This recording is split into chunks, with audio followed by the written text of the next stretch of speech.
coralliens disparaissent peu à peu. Les récifs artificiels créés par l'homme pour compenser cette perte sont immergés. Bien qu'étant un franc succès du fait de l'installation d'autant de vie sous-marine, les récifs ont une durée de vie limitée car ils présentent un enfouissement progressif. Nos recherches se sont basées sur les travaux antérieurs d'Alice Prosperi et de Shahnaz Belaïdi. Alice Prosperi a d'abord utilisé des logiciels de Dassault Systèmes.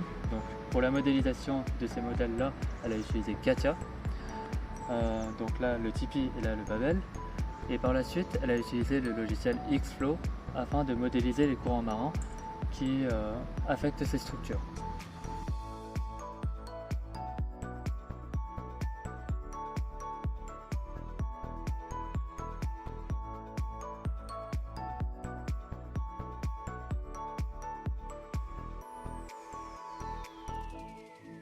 On a fait un premier modèle, il ne s'est pas avéré parfait. En fait, on avait encore une grosse problématique d'enfouissement, notamment liée au trou dans la base du récif.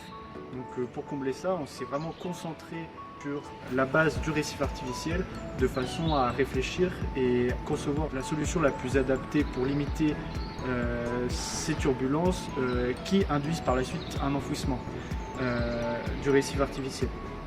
Donc pour ça, on a réfléchi à encore plus affiner la base du récif artificiel du Babel. On a pensé à faire une base pleine, plate, et par la suite on a reconçu une base pleine, mais qui sera cette fois arrondie au centre.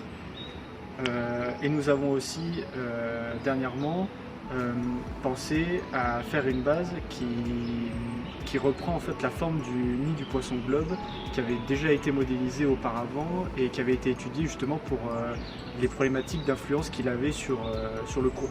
Dans notre projet, il a été intéressant d'imprimer notre modèle.